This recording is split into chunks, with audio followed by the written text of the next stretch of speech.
Hi guys, it's Chris at Cork and Crown. I am back in my office with some more cider to try, but perry to try in fact, not cider, and it's from Gregg's Pit. Brilliant producer, James Marsden. And the last thing we tried from James Marsden was the table cider. It was Kingston Black Browns blend, I think. It wasn't that long ago, but I still can't remember. And that had a yellow label. It was new and novel and different because his ciders usually have a red label. But I think for the still stuff, for the table cider, it's gone yellow, which is cool. This is green, which means this is a perry. But it is a table perry. Look, it's got a crown cap on it. He hasn't wasted the time and energy and corks on corking it. If it's not fizzy, what's the point? So he's put a crown cap on instead. That's the main difference. Although there was a little bit of a fizz. There was a tiny bit of fizz in that table cider, I have to say, and some residual sugar as well. I thought it was going to be dry. I have to email him about that. By the time you see this, I probably have emailed him because I've put the film up. But anyway, this is the Blakeney Red Brandy in Winnal's Longden 2022, and I also have this as a sparkling as well. So it'll be interesting to try them both and see what the difference is of the pet nat process. I assume they're both 7%. Diddle might have a bit more booze. Maybe it's 7.5. I haven't looked. Anyway, whatever. Who cares? Let's try this thing. So I don't have to worry about it blowing up everywhere because it's still, in theory, let's find out. It's still not the merest hint. Look, that's not a smoking gun. Nothing at all happening there.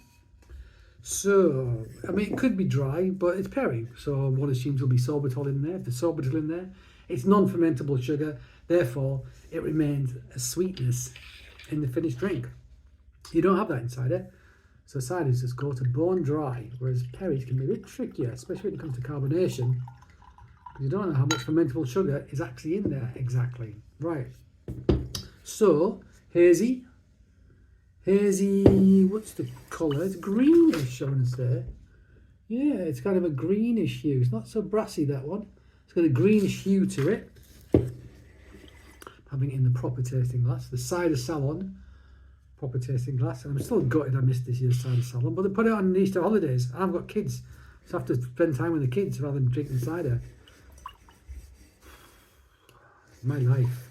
Right, let's smell it. Boom. I mean, perfumey, beautiful, perfumey pear character. There's a floral element to it as well. Almost like confection. Yeah, great. Maybe a hint of smokiness. James just uses steel fermentation, nothing else. So no influence from wood. It's wild yeast. It's not 100% juice. It's in steel, so it's a pure expression of the fruit that he's growing and of the vintage. Nice, yeah. Hint of maybe nuttiness about it. Very subtle though, if there is. Maybe I'm grasping. It smells great though. It smells lovely and rich. Ah, yeah. It makes me want to drink it. So I'm going to drink it.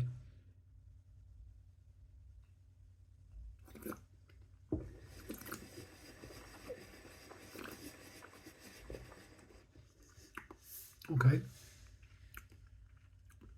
It's not bone dry. It's not. Hint of tannin. Hint of pithiness. It's a kind of a bitterness, but in a nice way. It's good. It's part of the flavour. It's a good thing. Because it has got residual sugar. There's residual sugar in this. There's sorbitol in this. It's by no means sweet. And by no means sweet. I know lots of cider makers, like big cider makers, who would sell that as dry. And it ain't dry. Not even close.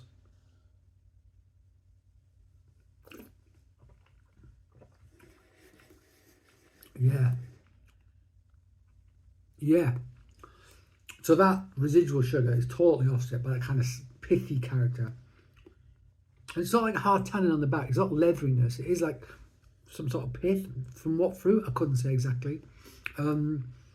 There's almost like a confectionery. I don't like that word. It sounds derogatory. It sounds unnatural, but it doesn't taste unnatural. It's almost like a confection pastry pear thing of some description, you know, which is great.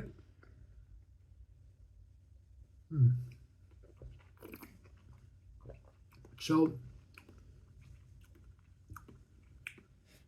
because it's still 750ml, you know, Gregg's Pit, it's reminding me, it made me think of the Winnal's Longden and the yellow hubcap from But Organic that we tried very recently. I'll put the films on the screen, but it was literally like 1 or 2 films ago. I've done loads of films lately, so I don't know exactly when they're all going up, but they definitely would be up already. I think this is close to the Winnal's Longden. It hasn't got the intensity of the yellow hubcap, which is nuts. It was big, but it was 8.1%. It's a brute. This has got great mouthfeel because it's 7%. This is more delicate than the yellow hubcap, but it's still very tasty. It's more subtle, but it's still a really good Perry.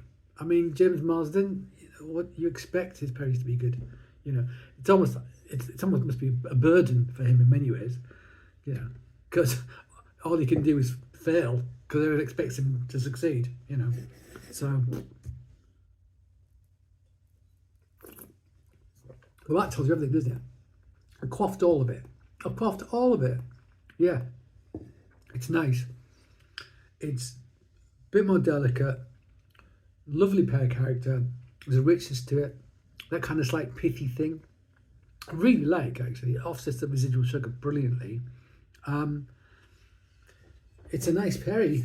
It is a nice perry, and I'm looking forward to trying the Pet Nat one, the sparkling version as well.